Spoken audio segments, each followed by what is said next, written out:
ಶ್ರೀ ಪಂಚಮುಖಿ ಆಂಜನೇಯ ದೇವಸ್ಥಾನದ 7ನೇ ಜಾತ್ರಾ ಮಹೋತ್ಸವಕ್ಕೆ ಶಾಸಕ ಲಕ್ಷ್ಮಣ್ ಸವದಿ ಚಾಲನೆ.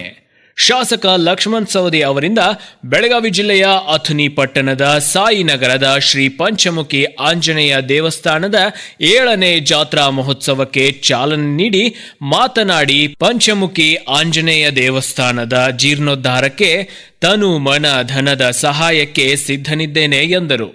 ಶ್ರೀ ಪಂಚಮುಖಿ ಆಂಜನೇಯ ದೇವಸ್ಥಾನದ ಕಮಿಟಿ ಸದಸ್ಯರಾದ ಕಿರಣ್ ಸಿಂಗ್ ರಜಪೂತ್, ಕುಮಾರ್ ಬಡಿಗೇರ್, ಪ್ರಕಾಶ್ ಹೆಗ್ಗಣ್ಣವರ್, ಈರಣ್ಣ ಸಜ್ಜನ್ ಮಾತನಾಡಿ, ಯಾವುದೇ ಒಂದು ಜಾತಿ ಮತ ಭೇದವಿಲ್ಲದೆ ಸಾಯಿನಗರದ ಎಲ್ಲಾ ಭಕ್ತರು ಪ್ರತಿ ವರ್ಷದಂತೆಯೂ ಈ ವರ್ಷವೂ ಶ್ರೀ ಪಂಚಮುಖಿ ಆಂಜನೇಯ ದೇವಸ್ಥಾನದ 7ನೆಯ ಜಾತ್ರಾ ಮಹೋತ್ಸವ ಅತಿ ಅದ್ಧೂರಿಯಿಂದ ಆಚರಿಸಿಕೊಂಡು ಬರಲಾಗುತ್ತದೆ. ಪ್ರತಿ ವರ್ಷ ಭಕ್ತರ ಸಂಖ್ಯೆ ಕೂಡ ಹೆಚ್ಚಾಗುತ್ತಿದ್ದು, ಈ ವರ್ಷ ವಿಶೇಷವಾಗಿ ಮುಂಜಾನೆ ಆಂಜನೇಯನ ಮೂರ್ತಿಗೆ ಅರ್ಚನೆ, ರುದ್ರಾಭಿಷೇಕ, ಹೋಮ ಹವನ ಹಾಗೂ ರೇಣುಕಾ ಯಲ್ಲಮ್ಮ ಮಂದಿರದಿಂದ ಹನುಮಾನ್ ಮಂದಿರದವರೆಗೆ ಸಹಸ್ರ ಮುತ್ತೈದೆಯರಿಂದ ಕುಂಭಮೇಳ ಮತ್ತು ಮಧ್ಯಾಹ್ನದಿಂದ ಸಂಜೆಯವರೆಗೆ ಅನ್ನ ಪ್ರಸಾದದೊಂದಿಗೆ ಜಾತ್ಯತೀತ ಹಾಗೂ ಪಕ್ಷಾತೀತವಾಗಿ ಅತಿ ಅದ್ಧೂರಿಯಾಗಿ ಜಾತ್ರೆ ನೆರವೇರಿಸಲಾಗಿದೆ ಎಂದರು. ಇದೇ ಸಮಯದಲ್ಲಿ ಸಿದ್ದು ಘಟನಟ್ಟಿ, ಪ್ರವೀಣ್ ಉಪಾಧ್ಯಾಯ, ಸೋಮಣ್ಣ ಕೋಳಿ, ಶಿವಾನಂದ್ ನರಗಟ್ಟಿ, ಪ್ರಶಾಂತ್ ಮಾದ್ಗುಡಿ, ನವೀನ್ ವಟ್ಟಣ್ಣವರ್, ಈರಣ್ಣ ಹಳ್ಳಿ, ಆನಂದ್ ಮಾದ್ಗುಡಿ, ಶಂಕರ್ ಹಿರೇಮಣಿ, ಜಯಶ್ರೀ ಭರತ್ ಕಾಂಬ್ಳೆ ಹಾಗೂ ಕಮಿಟಿಯ ಸರ್ವ ಸದಸ್ಯರು ಮತ್ತು ಭಕ್ತಾದಿಗಳು ಸೇರಿದಂತೆ ಅನೇಕರು ಉಪಸ್ಥಿತರಿದ್ದರು. ವರದಿ ಸತೀಶ್ ಕೋಳಿ, ನ್ಯೂಸ್ ಫಾಸ್ಟ್ ಕನ್ನಡ, ಅಥಣಿ. ನಮಸ್ಕಾರ. ಅಥಣಿ ನಗರದ ಸಾಯಿನಗರದಲ್ಲಿರುವಂತಹ ಶ್ರೀ ಪಂಚಮುಖಿ ಆಂಜನೇಯ ದೇವಸ್ಥಾನದ 7ನೇ ವರ್ಷ ಜಯಂತ್ಯೋತ್ಸವವನ್ನು ಆಚರಣೆ ಮಾಡ್ತಾ ಇದ್ದೀವಿ. ಇವತ್ತು ಬೆಳಗಿನಿಂದ 5ವರೆಗೆ ಮಹಾ ರುದ್ರಾಭಿಷೇಕ, 10 ಗಂಟೆಗೆ ಸಹಸ್ರಾರು ಮುತ್ತೈದರಿಂದ ಕುಂಭ ಮೆರವಣಿಗೆ ಹಾಗೂ ಮಧ್ಯಾಹ್ನ 12 ಗಂಟೆಯಿಂದ ಮಹಾಪ್ರಸಾದವನ್ನು ನಿರ್ವಹಿಸಲಾಗ್ತಾ ಇದೆ. ದಯವಿಟ್ಟು ಸಾಯಿನಗರ ಹಾಗೂ ಅಥಣಿ ನಗರದ ಎಲ್ಲ ಭಕ್ತಾದಿಗಳು ಪ್ರಸಾದ ಸೇವನೆ ಮಾಡ್ಕೊಂಡು ಹೋಗಬೇಕು ಅಂತೇಳಿ ವಿನಂತಿಸ್ಕೊಳ್ತೀವಿ.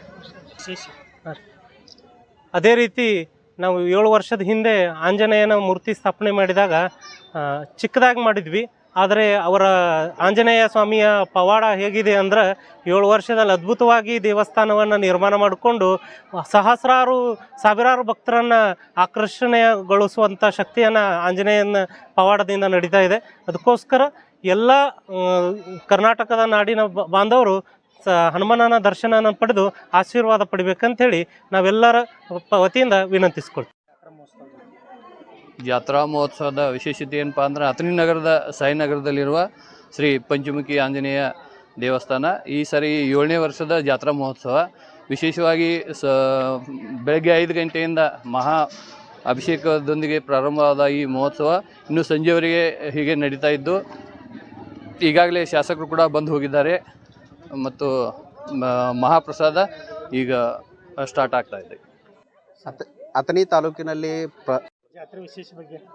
ಜಾತ್ರೆ ವಿಶೇಷ ಏನಂದ್ರೆ ನಮ್ಮ ಅಥಣಿ ತಾಲೂಕದಾಗ ಪ್ರಥಮ ಒಂದು ದೇವಸ್ಥಾನ ಪಂಚಮುಖಿ ದೇವಸ್ಥಾನ ಅಂದ್ರೆ ಸಾಯಿನಗರದಲ್ಲಿರುವ ಪಂಚಮುಖಿ ಹನುಮಾನ್ ದೇವಸ್ಥಾನ. ಇದು ಚಿಕ್ಕದಾಗಿ ನಾವು ಪ್ರಾರಂಭ ಮಾಡಿದ್ದೀವಿ. ಈಗ ಬೆಳ್ತಾ 7 ವರ್ಷ ಆಯಿತು. ಅತಿ ದೊಡ್ಡ ಪ್ರಮಾಣದಲ್ಲಿ ಎಲ್ಲ ಭಕ್ತಾದಿಗಳು ಸಹಕರಿಸ್ತಾ ಇದ್ದಾರೆ.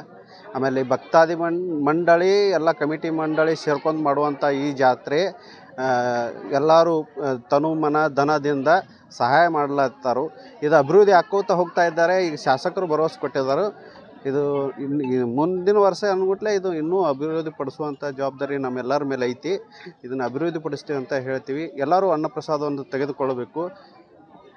ನಮ್ಮ ಗುರು ವಿಷ್ಣು, ಗುರುದೇವೋ ಮಹೇಶ್ವರ, ಗುರು ಸಾಕ್ಷಾತ್ ಪರಬ್ರಹ್ಮ, ತಸ್ಮೈ ಶ್ರೀ ಗುರುವೇ ನಮಃ ಎನ್ನುವ ಹಾಗೆ ಪ್ರತಿ ವರ್ಷದಂತೆ ಈ ವರ್ಷವೂ ಸಹ 7ನೆಯ ಜಾತ್ರಾ ಮಹೋತ್ಸವವು ಆಂಜನೇಯನ ಒಂದು ಜಾತ್ರಾ ಮಹೋತ್ಸವ ಬಹಳ ಅದ್ಧೂರಿಯಿಂದ ಪ್ರಾರಂಭಗೊಂಡಿದೆ. ಪ್ರತಿ ವರ್ಷದಂತೆ ಈ ವರ್ಷವೂ ಸಹ ಅನೇಕ ಕಾರ್ಯಕ್ರಮಗಳು